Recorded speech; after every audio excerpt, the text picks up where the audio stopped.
Rory y yo estábamos a mitad del couloir de Cross, un enorme canal de nieve en el lado este de la montaña Holy Cross en Colorado, cuando la tormenta de nieve llegó casi un día entero antes de lo previsto. Fue en ese momento cuando supimos que estábamos en serios problemas. Unos días antes, los pronósticos del clima en televisión habían contado una historia completamente diferente. Se suponía que tendríamos una ventana de buen tiempo perfectamente alineada con nuestras vacaciones de Acción de Gracias.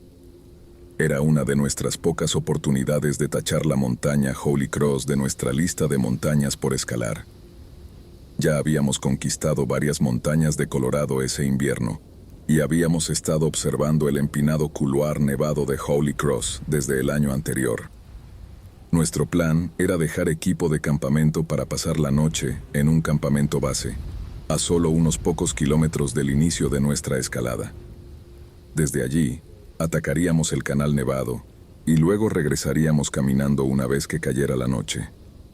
Habíamos planeado comenzar la escalada por la tarde, cuando la nieve estuviera lo suficientemente suave como para que nuestras botas tuvieran buen agarre. Llegamos a la base del canal nevado alrededor del mediodía. A unos 100 metros de altura, la nieve era mucho más profunda de lo que esperábamos, pero el cielo estaba completamente despejado. Íbamos bien según el horario, y la escalada no parecía que fuera a ser tan difícil como pensábamos. Además, sabíamos que tendríamos señal de celular en la cima de la montaña. No esperábamos necesitarla, pero la considerábamos un seguro. Teníamos razón sobre la señal de celular, pero estábamos equivocados sobre el tiempo que nos tomaría la escalada. Cuanto más subíamos, más profunda se volvía la nieve. Pronto, estaba suelta y polvorienta hasta el lecho de roca debajo. Nos movíamos más lento de lo esperado, pero si el clima se mantenía, aún llegaríamos a la cima antes de que oscureciera. Unas horas después de comenzar, mientras avanzábamos lentamente dentro de las empinadas paredes del couloir, ni siquiera notamos las nubes oscuras que se acercaban desde el oeste. La primera nevada comenzó a caer a mitad de la tarde. Para las 5:30 estaba cayendo con fuerza, y el viento ahogaba nuestros intentos de comunicarnos. Si alguna vez hubo un momento para rendirse, era ese. Sin embargo, detrás de nosotros, la nieve estaba suelta y resbalosa por el camino que habíamos abierto, demasiado inestable para cualquier tipo de descenso. Así que continuamos con la única opción viable: avanzar hacia la cima y descender por la mucho más sencilla cresta norte tan rápido como pudiéramos. Nos concentramos en mantener la calma y avanzar, mientras la oscuridad nos envolvía. La ventisca se reflejaba en los haces de nuestras linternas frontales y nos golpeaba la cara con hielo. Cuando miré a Rory, la expresión de terror en sus ojos coincidía perfectamente con lo que yo sentía. Cuando finalmente alcanzamos la cima, alrededor de las 7 de la noche, pensamos que lo peor había pasado. Llamamos a nuestros padres para decirles que estábamos bien y que íbamos a comenzar el descenso. Pero cuando miramos a nuestro alrededor, solo vimos acantilados y una oscuridad total. No había forma de encontrar la ruta de descenso, que es peligrosamente fácil de perder incluso a plena luz del día. Además, el viento en la cima soplaba con una fuerza feroz, lo que hacía igualmente peligroso acercarse a cualquier caída empinada. Sin más opciones que refugiarnos, nos acomodamos bajo un saliente rocoso cerca de la cima para esperar a que pasara la tormenta. Llevábamos puestos chaquetas de plumas, pantalones aislantes, gorros y guantes, además de un poco de comida y agua. Rezamos para que eso fuera suficiente para sobrevivir. A pesar de nuestras súplicas al Todopoderoso, las condiciones empeoraron rápidamente. Fuertes vientos atravesaron nuestro improvisado refugio, y nuestros pies comenzaron a congelarse dolorosamente. Nos quitamos las botas y los calcetines y metimos los pies en las axilas del otro, masajeando los dedos para mantener la sensibilidad. No podía dejar de pensar en cómo reaccionarían mis padres al enterarse de que habíamos muerto allí esa noche. Fue entonces cuando la gravedad de nuestra situación realmente me golpeó. Habíamos estado bastante confiados hasta ese momento, pero ahora estaba verdaderamente asustado.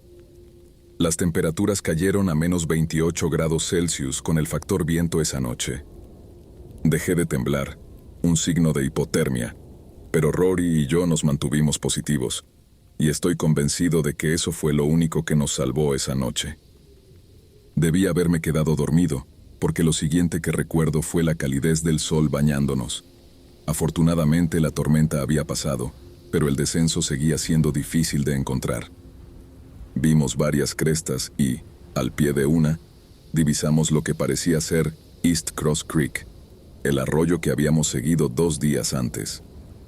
Descendimos con rapel hacia él, pensando que estábamos libres, pero cuando llegamos al arroyo, nos dimos cuenta de que accidentalmente habíamos bajado por la cresta sur, en la dirección opuesta al comienzo del sendero. Sin servicio celular desde la noche anterior, ahora estábamos frustrados. Decidimos seguir el arroyo esperando que nos llevara a un camino o a algún punto de referencia conocido. Las horas pasaban mientras caminábamos entre la nieve y el hielo. La adrenalina de la noche anterior nos había mantenido alertas, pero ahora el agotamiento y la desesperación empezaban a hacer mella.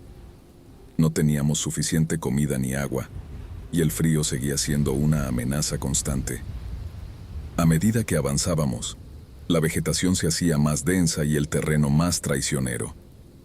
Mi mente empezó a divagar, imaginando todo tipo de finales para nuestra odisea. Congelarnos en el bosque, caer en un barranco, incluso ser devorados por algún animal salvaje. Pero Rory siempre encontraba algo positivo que decir, alguna broma o comentario que me devolvía un poco de esperanza. Alrededor del mediodía, finalmente encontramos un pequeño claro donde pudimos descansar. Revisamos nuestro equipo. Apenas nos quedaba un poco de agua y unas barritas energéticas. Decidimos racionarlo lo mejor posible y seguir adelante antes de que el sol comenzara a descender. Horas después, cuando nuestras esperanzas estaban casi agotadas, escuchamos algo que nos hizo detenernos. El sonido lejano de agua corriendo. Siguiendo el ruido, llegamos a un río más grande. Estábamos seguros de que si lo seguíamos, eventualmente nos llevaría a alguna señal de civilización.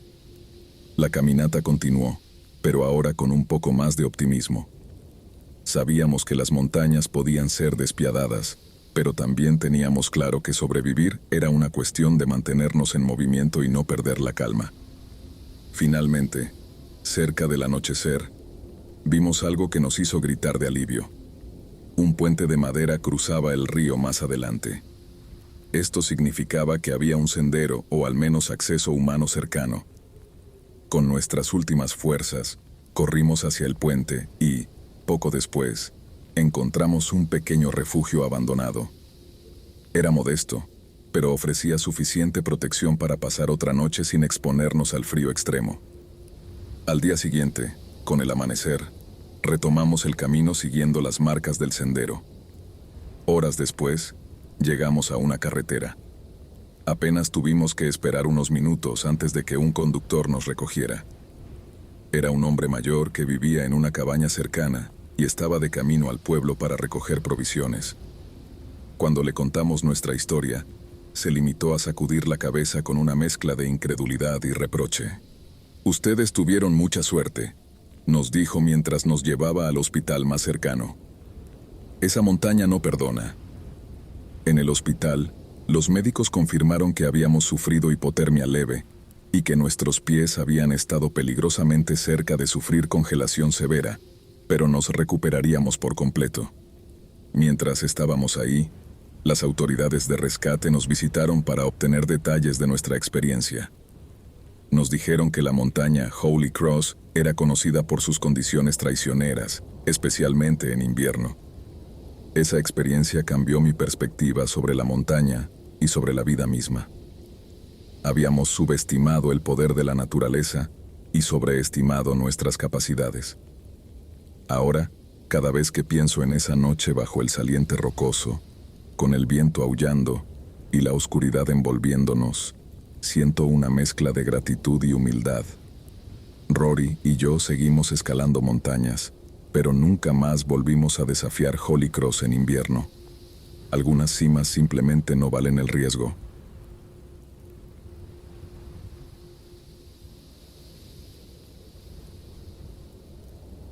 Mi nombre es Miguel.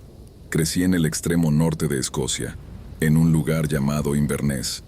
Tal vez no hayas oído hablar de mi ciudad natal, pero estoy seguro de que conoces las tierras altas de Escocia y su famosa atracción turística, el lago Ness. Sin embargo, esta historia no trata de monstruos prehistóricos en lagos profundos. Lo que voy a contar es algo mucho más real y aterrador que me ocurrió cuando tenía 19 años. En Inverness se han registrado algunas de las temperaturas más frías de todo el Reino Unido.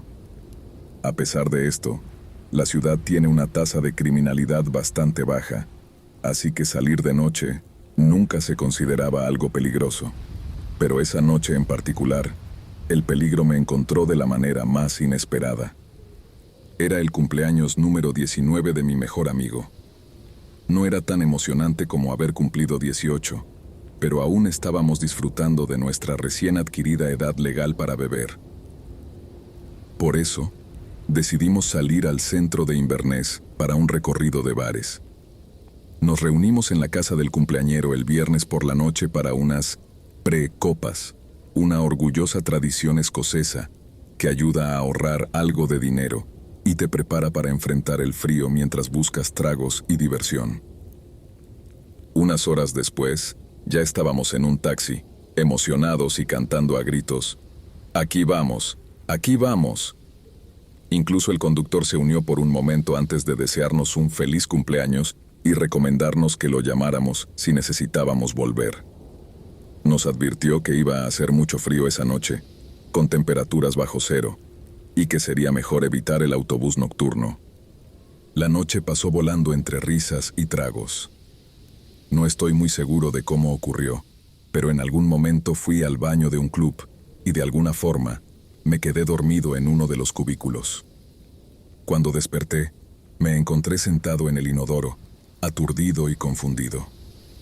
Al salir, vi al personal del club relajándose con unas copas.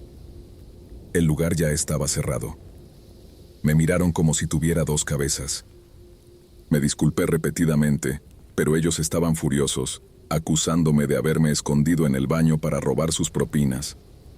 Aunque intenté explicarles que solo me había quedado dormido, no quisieron escucharme. Me echaron del lugar y cerraron la puerta tras de mí. Fue entonces cuando me di cuenta de que mi teléfono estaba muerto. No tenía suficiente dinero para un taxi y llevaba puesta solo una camisa ligera.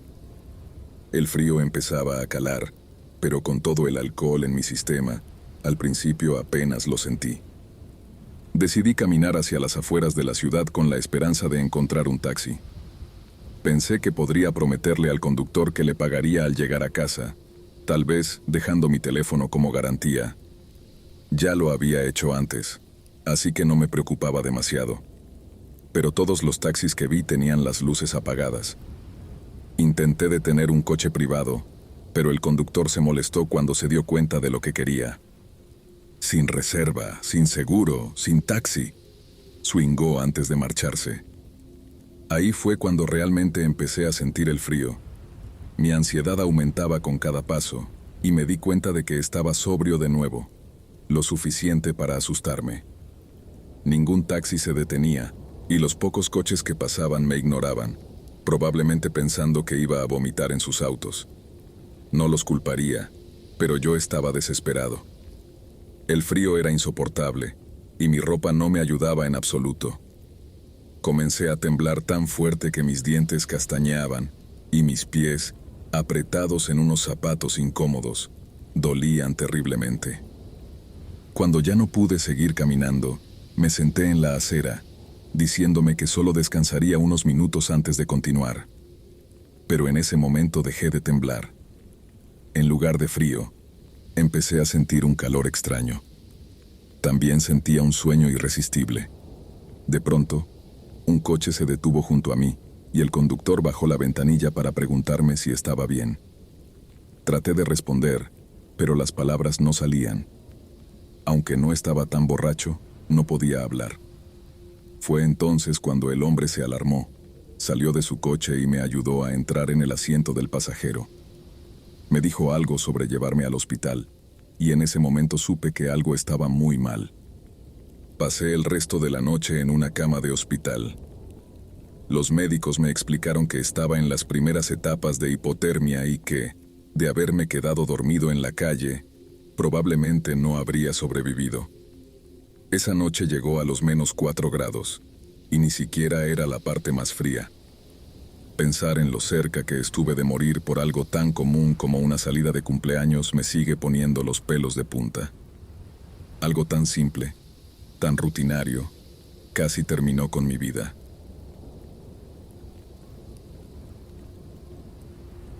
Estábamos programados para jugar un partido contra el Club de los Viejos, un equipo de rugby inglés en Santiago, Chile.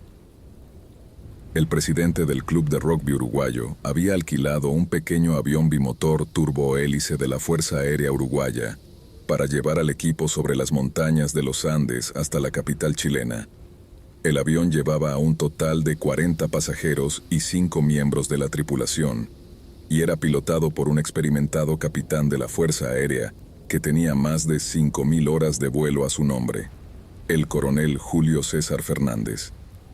El piloto había cruzado los Andes casi 30 veces y estaba tan cómodo con el trayecto que, en ese vuelo en particular, estaba entrenando a su copiloto, quien era el piloto al mando cuando el avión despegó del Aeropuerto Internacional Carrasco el 12 de octubre de 1972. Sin embargo, Fernández cometió el error de ser demasiado confiado, y ese vuelo desencadenó una serie de eventos que culminaron en un horror casi inimaginable. Ese día, la cobertura nubosa excesiva obligó a los pilotos a volar bajo condiciones meteorológicas instrumentales, lo que significa que, en lugar de usar referencias visuales para navegar, dependían de los instrumentos del avión para determinar su ubicación y altitud. Básicamente, volaban a ciegas. Inexplicablemente, a las 3:21 de la tarde, poco después de pasar el paso Planchón, que era parte de su ruta planeada, el copiloto se comunicó con los controladores de tráfico aéreo de Santiago para informarles que esperaba llegar a Chirico en 1 minuto. Normalmente, el tiempo de vuelo desde el paso Planchón hasta Chirico es de 11 minutos, pero solo 3 minutos después, el piloto les dijo a los controladores de Santiago que estaban pasando Chirico y girando al norte. Solicitó permiso para descender, y el controlador, sin saber que el avión aún estaba sobre los Andes, autorizó la bajada. Mientras el avión descendía, una fuerte turbulencia lo sacudió violentamente. Los jugadores de rugby comenzaron a bromear sobre la turbulencia al principio, hasta que algunos pasajeros vieron que el avión estaba peligrosamente cerca de la montaña. Probablemente, fue en ese momento cuando los pilotos vieron la oscura cresta de los Andes chilenos elevándose justo enfrente. La alarma de colisión con el suelo del avión sonó, lo que desató el pánico entre los pasajeros. Los pilotos aplicaron máxima potencia en un intento por ganar altitud, pero más tarde se descubrió que el avión había golpeado la montaña en 2 o 3 ocasiones, una de las cuales desprendió el ala derecha del avión. Algunas evidencias indican que la fuerza del impacto fue tal que arrancó el estabilizador vertical y el cono de la cola. Cuando el cono de la cola se desprendió, se llevó con él la parte trasera del fuselaje, incluyendo 2 filas de asientos en la parte posterior de la cabina, dejando un gran agujero en la parte trasera del fuselaje. 3 pasajeros, el navegante y el auxiliar de vuelo, fueron los primeros en perder la vida con la sección de cola. El avión siguió avanzando y ascendiendo otros 200 metros por unos segundos más, hasta que el ala izquierda golpeó una saliente de la montaña, arrancándola de cuajo. Una de las hélices cortó el fuselaje, mientras el ala a la que estaba unida se desgarraba, causando que otros 2 pasajeros cayeran por el agujero en la parte trasera del fuselaje. La parte delantera del fuselaje voló por el aire, antes de deslizarse por una pendiente empinada de 1 kilómetro de largo a más de 200 millas por hora, casi como un trineo de alta velocidad, antes de estrellarse contra un banco de nieve. El impacto contra la nieve aplastó la cabina y a los 2 pilotos dentro, matando al más experimentado de inmediato. De los 45 pasajeros y tripulantes a bordo, 3 pasajeros y 2 miembros de la tripulación en la cola del avión murieron cuando ésta se desintegró. Segundos después, otros 2 pasajeros cayeron del fuselaje cuando éste se abrió por el impacto de la hélice. Uno sobrevivió a la caída, pero cayó sobre un glaciar cubierto de nieve, se hundió en la nieve profunda y murió asfixiado. Al menos 4 más murieron por el impacto del fuselaje contra el banco de nieve, que arrancó los asientos de sus anclajes y los arrojó hacia el frente del avión. El piloto murió instantáneamente cuando el tren de aterrizaje delantero comprimió el panel de instrumentos contra su pecho, forzando su cabeza hacia afuera de la ventana. El copiloto resultó gravemente herido y quedó atrapado en la cabina destrozada. Le pidió a uno de los pasajeros que encontrara su pistola y lo matara, pero el pasajero se negó. 33 personas seguían con vida, aunque muchas estaban gravemente heridas, con heridas que iban desde piernas rotas hasta metales incrustados en sus cuerpos. 2 de los pasajeros eran estudiantes de medicina de segundo año en la Universidad de Montevideo, y actuaron rápidamente para evaluar la gravedad de las heridas de los demás y tratar a los que más lo necesitaban. Muchos pudieron haber creído en ese momento que lo peor ya había pasado, pero el breve y violento choque del accidente palidecería en comparación con la larga y lenta agonía de estar atrapados en una montaña cubierta de nieve y los horrores que tendrían que soportar como resultado. Los sobrevivientes tenían muy poca comida, obviamente sin preparación para un desastre de tal magnitud. Solo tenían 8 barras de chocolate, 1/10 parte de mejillones, 3 pequeños tarros de mermelada, 1 lata de almendras, algunos dátiles, caramelos, ciruelas secas y varias botellas de vino. Durante los días posteriores al accidente, dividieron estas provisiones en pequeñas cantidades para hacer que la poca comida que tenían durara el mayor tiempo posible. Uno de los sobrevivientes comió un solo maní cubierto de chocolate durante 3 días. A pesar de racionar estrictamente los suministros, la comida comenzó a escasear rápidamente, agravado por el hecho de que no había vegetación ni animales en la montaña nevada. Las provisiones se agotaron oficialmente después de solo una semana. Debido a esto, el grupo intentó comer partes del avión, como el algodón de los asientos y el cuero, pero esto solo los enfermó. 10 días después del accidente, enfrentando la inanición y la muerte, los sobrevivientes restantes acordaron mutuamente que si alguien moría, los demás podrían usar sus cuerpos como fuente de alimento. Habían encontrado su boleto a la supervivencia, y de manera horrible, fue el canibalismo. Uno de los sobrevivientes describió la decisión de comer los cuerpos de los pasajeros fallecidos en un libro que escribió años más tarde. Nuestro objetivo común era sobrevivir, pero lo que nos faltaba era comida. Ya habíamos agotado lo poco que habíamos encontrado en el avión, y no había vegetación ni vida animal a la vista. Después de solo unos días, sentíamos que nuestros propios cuerpos se estaban consumiendo solo para seguir con vida. Pronto seríamos demasiado débiles para recuperarnos de la inanición. Sabíamos la respuesta, aunque era demasiado terrible para contemplarla. Los cuerpos de nuestros amigos y compañeros, preservados afuera en la nieve y el hielo, contenían proteínas vitales que podrían ayudarnos a sobrevivir. ¿Qué podíamos hacer? Durante mucho tiempo lo agonizamos. Salí a la nieve y recé a Dios por orientación.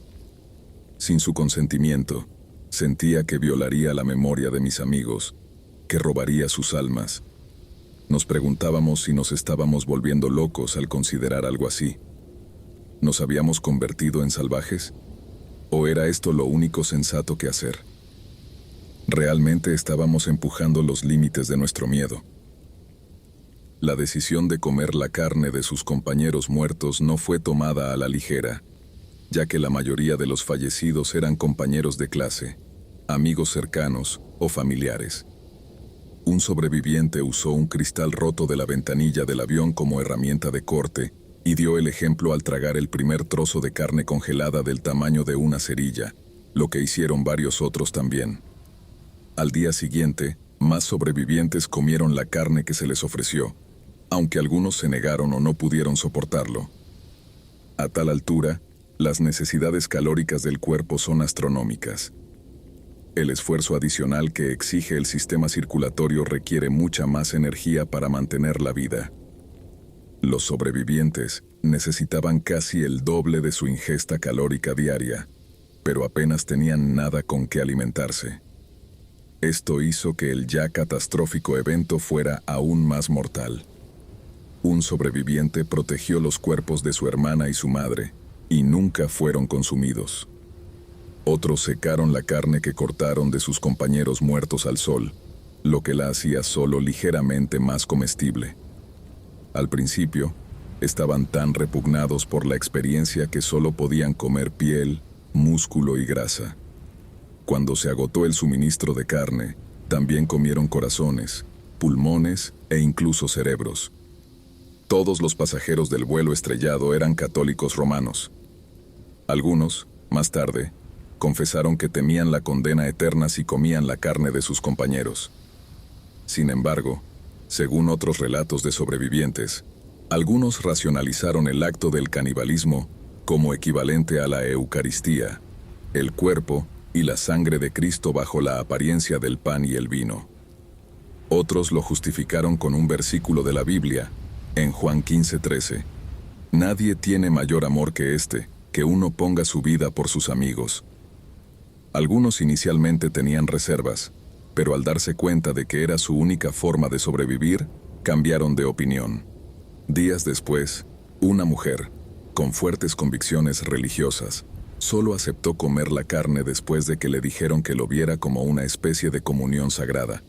A medida que más sobrevivientes perdían la vida debido a complicaciones derivadas de sus heridas y una avalancha, casi enterrados vivos por una avalancha, los sobrevivientes tomaron la decisión de salir en busca de ayuda. Roberto Canessa y Nando Prado, los dos sobrevivientes más fuertes, se ofrecieron voluntarios para el viaje. Antes de partir, Prado le dijo a Canessa: «Puede que estemos caminando hacia nuestra muerte, pero prefiero caminar hacia ella que esperar a que venga a mí». Canessa le respondió solemnemente: «Tú y yo somos amigos, Nando. Hemos pasado por tanto, ahora vamos a morir juntos». Y así comenzaron su travesía por los interminables ventisqueros, descendiendo lentamente la montaña con la esperanza de encontrar rescate. A lo largo de los días, empezaron a aparecer señales de presencia humana.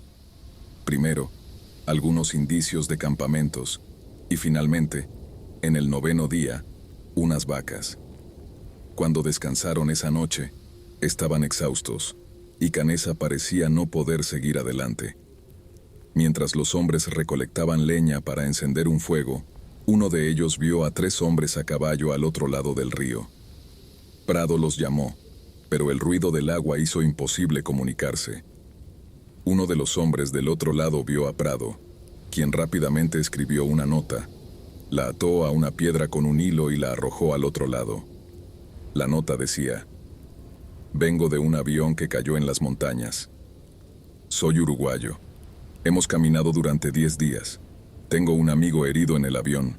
Quedan 14 personas heridas. Necesitamos salir de aquí rápido y no sabemos cómo. No tenemos comida. Estamos débiles. ¿Cuándo van a venir a rescatarnos? No podemos ni caminar. ¿Dónde estamos?» Uno de los hombres a caballo hizo una señal para indicar que había entendido, y luego emprendió un arduo recorrido de 10 millas hacia el oeste para buscar ayuda para los sobrevivientes, que para ese momento apenas se mantenían con vida. Cuando se dio a conocer que algunas personas habían sobrevivido al accidente del vuelo 571 de la Fuerza Aérea Uruguaya, el ejército chileno envió 3 helicópteros Bell UH-1 para ayudar en el rescate. La tarde del 22 de diciembre de 1972, los 2 helicópteros con personal de búsqueda y rescate llegaron a los sobrevivientes.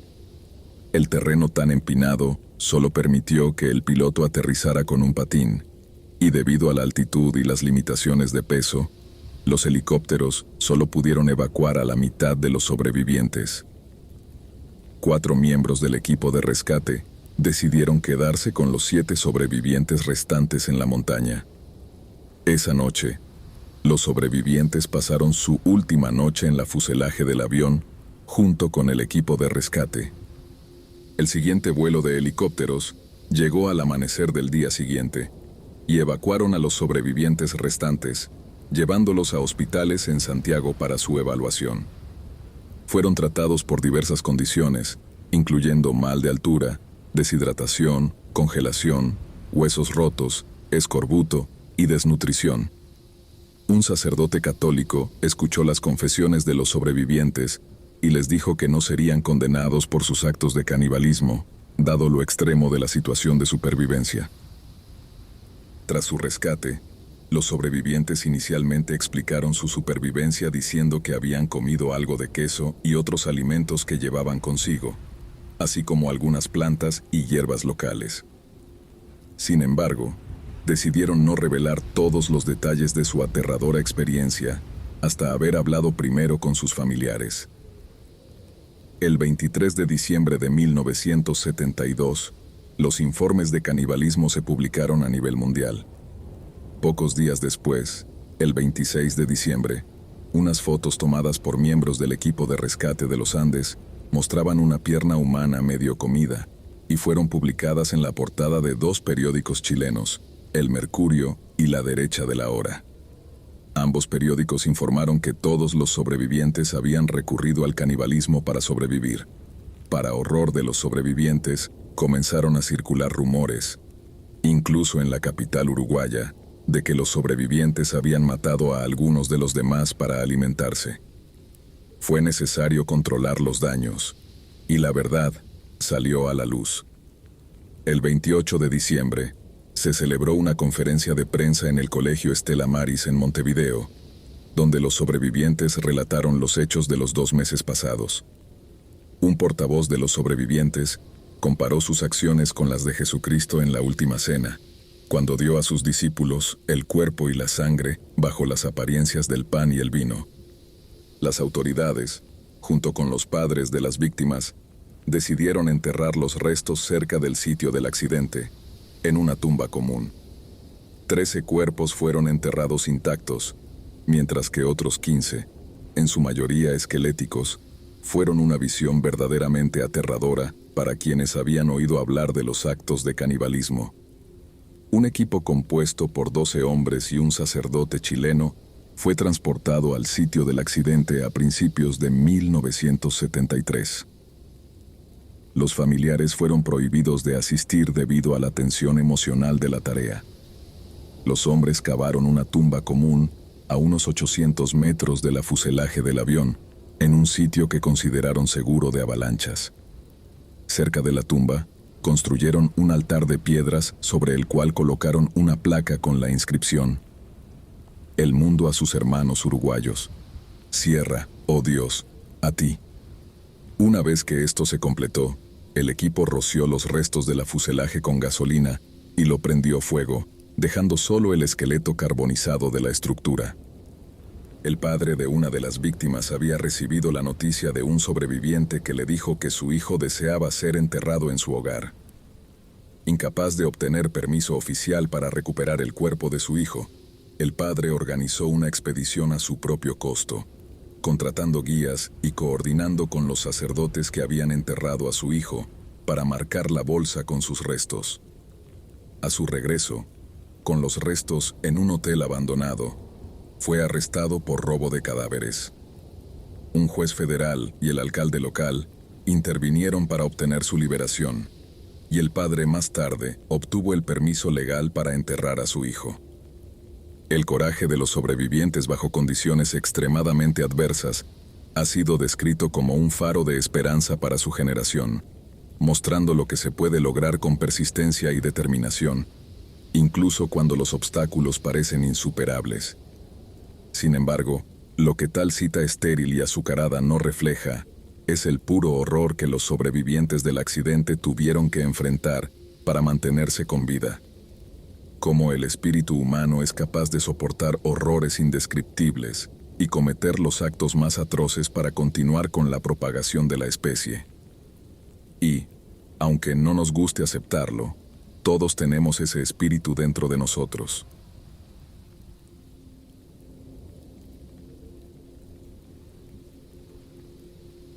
A mediados del siglo XIX, los Estados Unidos vieron un aumento considerable en el número de personas que decidieron dejar sus hogares en el este para reasentarse en California o en los recién adquiridos territorios de Oregón. Para muchos, una nueva vida en California significaba libertad de la servidumbre financiera o la posibilidad de practicar su propia versión del cristianismo sin el juicio de sus pares del este. Otros fueron atraídos por las nuevas y emocionantes oportunidades económicas del oeste o inspirados por la idea del destino manifiesto.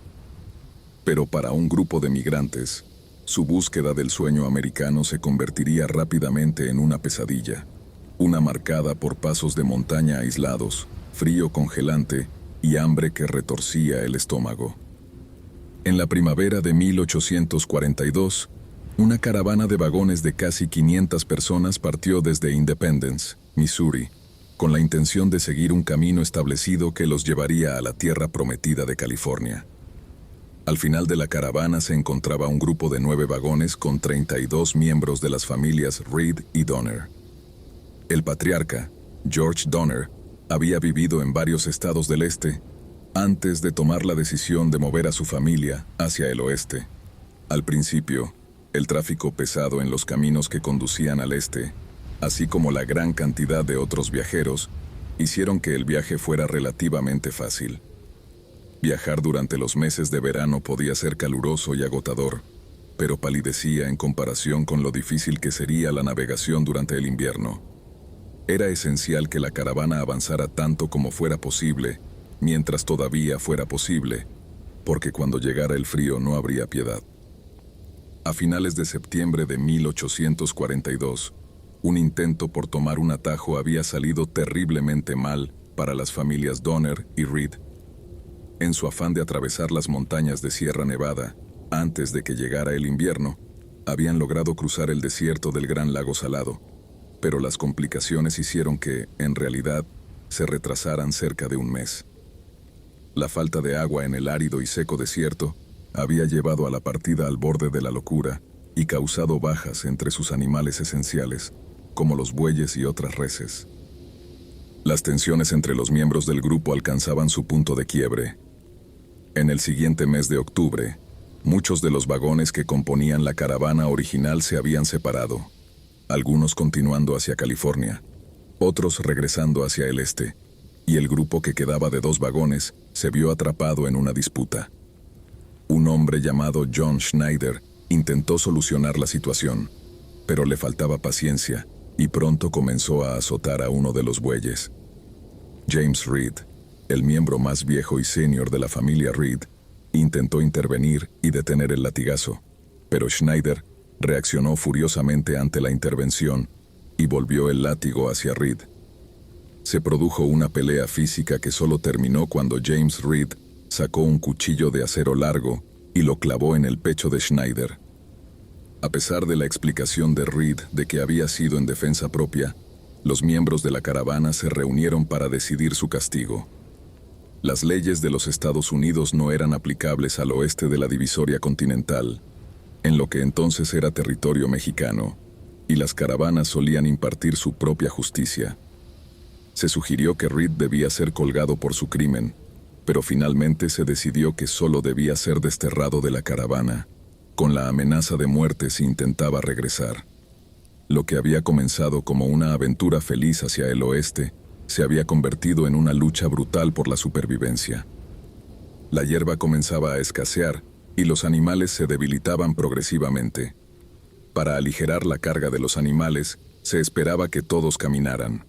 Las pruebas que la caravana Donner había sufrido hasta entonces resultaron en grupos fragmentados, cada uno velando por sí mismo y desconfiando de los demás. En un acto de cruel indiferencia, un anciano fue expulsado del vagón, ya que dependía de él para el transporte, y se le dijo que debía caminar o morir. Unos días después, el anciano se encontraba sentado junto a un arroyo, con los pies tan hinchados que se habían rajado. Algunos miembros de la caravana suplicaron por él, pidiendo misericordia para los miembros más débiles del grupo, pero otros se negaron, pensando solo en sí mismos.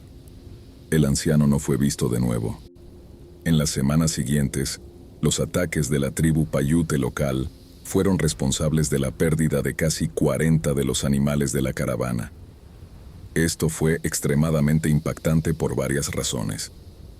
En primer lugar, la tribu Paiute había aparecido inicialmente amigable con los migrantes, compartiendo suministros e incluso guiándolos hacia caminos que los llevarían hacia el oeste. Pero en algún momento, la relación se deterioró, y un pueblo conocido por su respeto y reverencia hacia la naturaleza no tuvo reparos en masacrar los animales de la caravana, probablemente con el objetivo de ralentizarla o incluso detenerla por completo. Con casi todo su ganado perdido, un miembro particular del grupo se detuvo para enterrar su carreta por seguridad. 2 de los miembros del grupo permanecieron con él para ayudar, pero regresaron sin él, informando que habían sido atacados por los paiutes, asesinados y luego abandonados. A finales de octubre, el grupo se vio obligado a acampar cerca del lago Truckee, en las montañas Sierra Nevada orientales. 3 cabañas separadas de troncos de pino sirvieron como hogares, con pisos de tierra y techos mal construidos que goteaban cuando llovía. En el campamento del lago Truckee había 60 personas, 19 hombres mayores de 18 años, 12 mujeres y 29 niños, 6 de los cuales eran pequeños. Quedaba muy poca comida en sus provisiones, y los bueyes empezaron a morir. Sus cadáveres se apilaban congelados. El lago Truckee aún no se había congelado, pero los pioneros no sabían cómo pescar truchas. El cazador más experimentado del grupo mató un oso, pero tuvo poca suerte después de eso. Margaret Reed prometió pagar el doble por el uso de 3 bueyes para otras familias al llegar a California. Le cobraron $25, que normalmente equivalían al costo de 2 bueyes sanos, por el cadáver de un buey que había muerto de hambre. El ambiente en el campamento estaba más allá de tenso. La gente solo pensaba en sí misma en ese punto, pero una tormenta de nieve inminente sería la gota que colmaría el vaso. Durante el apogeo de la tormenta de nieve, un hombre llamado Patrick Dolan comenzó a hablar delirantemente, se despojó de sus ropas y corrió hacia el bosque. Regresó poco después y murió unas horas más tarde. No mucho después, algunos miembros del grupo comenzaron a comer carne del cuerpo de Dolan. A la mañana siguiente, el grupo despojó los músculos y órganos del cuerpo de Dolan. Luego los secaron para almacenarlos para los días siguientes, tomando cuidado de asegurarse de que nadie tuviera que comer a sus propios familiares. A medida que pasaban los días, más y más miembros del grupo sucumbieron al hambre desesperada y tomaron la decisión de consumir carne humana. Algunos estaban determinados a seguir cazando y pescando, solo recurriendo al canibalismo cuando no había otra opción. Pero parece que algunos prefirieron el sabor de la carne humana y evitaron las largas y agotadoras excursiones de caza a favor de consumir a los que morían por enfermedad y desnutrición. En un momento, un grupo de exploración que buscaba el camino más eficiente se encontró con 2 indios Miwok llamados Luis y Salvador. Ellos habían sido miembros del grupo, pero intentaron continuar cuando las provisiones se agotaron. Cuando fueron descubiertos, no habían comido nada durante 9 días y estaban peligrosamente desnutridos y débiles. Sin embargo, en lugar de intentar rescatar y salvar la vida de sus amigos indígenas, uno de los grupos de exploración simplemente los disparó allí mismo, antes de cortar trozos de su carne con un cuchillo de caza. El 12 de enero, el grupo tropezó con un campamento Miwok, luciendo tan deteriorados que los habitantes del campamento inicialmente huyeron, temiendo que fueran espíritus de almas no muertas que vagaban por la cordillera Nevada. Una vez que quedó claro que en realidad Eran los sobrevivientes de una expedición desastrosa. Los Miwok les dieron lo que tenían para comer: bellotas, hierba y piñones, completamente ajenos a que el grupo había asesinado y comido a miembros hambrientos de su propia tribu. Estaban aterrados, hambrientos, y probablemente habían vendido sus almas para sobrevivir, pero ahora estaban a salvo. Relatar los eventos a través de los Estados Unidos estuvo fuertemente influenciado por el entusiasmo nacional por la migración hacia el oeste, y algunas noticias sobre la tragedia se enterraron en pequeños párrafos. A pesar de la tendencia contemporánea de sensacionalizar las historias, varios periódicos, incluidos los de California, escribieron sobre el canibalismo con detalles gráficos y exagerados. En algunos relatos impresos, los miembros del partido Donner fueron retratados como héroes y como personas dispuestas a hacer sacrificios significativos por el paraíso de California. Pero parece que sacrificar a la familia y amigos, así como perder la humanidad al consumir carne humana, no vale la pena, sin importar el premio, por grande que sea.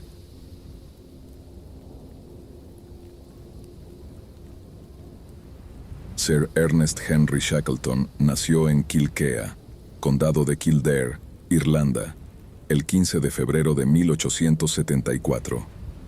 Su padre, Henry Shackleton, intentó ingresar al ejército, pero su mala salud se lo impidió, así que se dedicó a la agricultura en la región de Kilkea.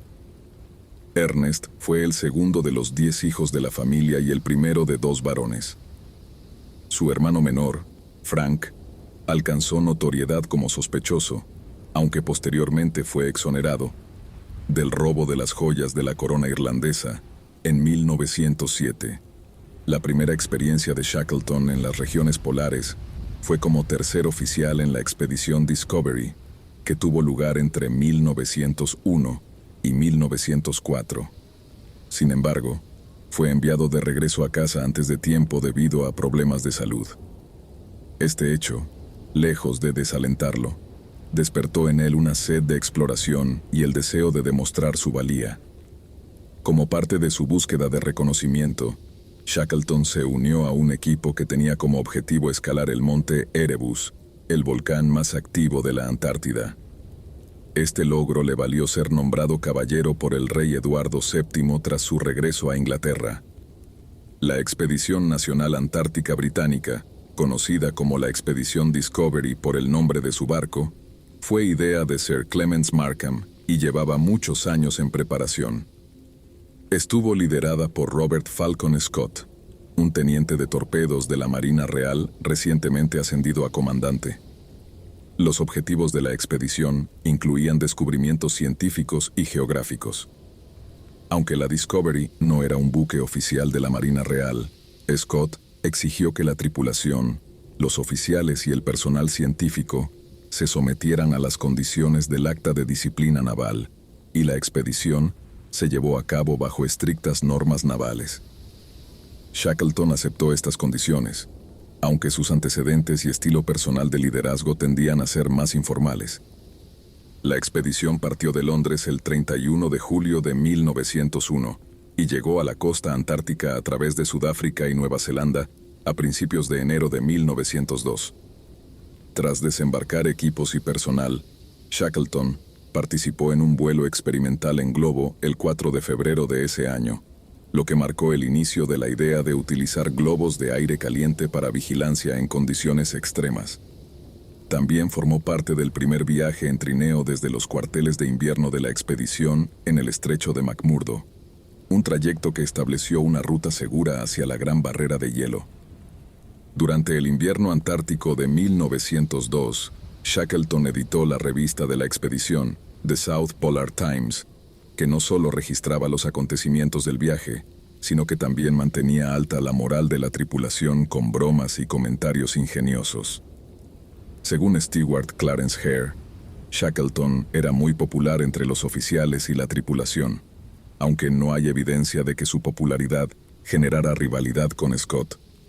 Scott eligió a Shackleton para acompañarlo a él y a Edward Wilson en una marcha hacia el sur con el objetivo de alcanzar la mayor latitud posible en dirección al Polo Sur. Este viaje, que comenzó el 2 de noviembre de 1902, no buscaba alcanzar el polo, pero sí lograr un récord de latitud sur. Aunque se alcanzó un nuevo récord de 82 grados 17 minutos, el viaje estuvo marcado por dificultades, como el mal estado de los alimentos para los perros, que provocó la muerte de los 22 animales durante el trayecto. Shackleton y sus compañeros también sufrieron ceguera por la nieve, congelamiento y escorbuto. Debido a su deteriorado estado de salud, Shackleton fue enviado de regreso a Inglaterra en el barco de relevo Morning en 1903. Aunque Scott argumentó motivos médicos, hay especulaciones de que su decisión estuvo motivada por la popularidad de Shackleton. A pesar de estas tensiones, ambos mantuvieron una relación pública cordial, aunque Shackleton siempre sintió resentimiento hacia Scott. Más tarde, Shackleton dedicó sus habilidades a la Primera Guerra Mundial.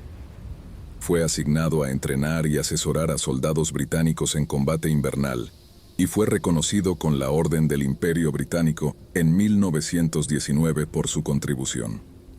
Aunque intentó promover el desarrollo económico del norte de Rusia tras la guerra, estos planes fracasaron cuando la región cayó bajo control bolchevique.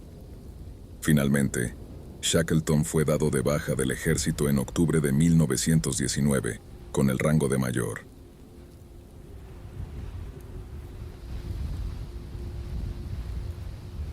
Lauren Beck Weathers nació el 16 de diciembre de 1946 en una familia militar en Texas.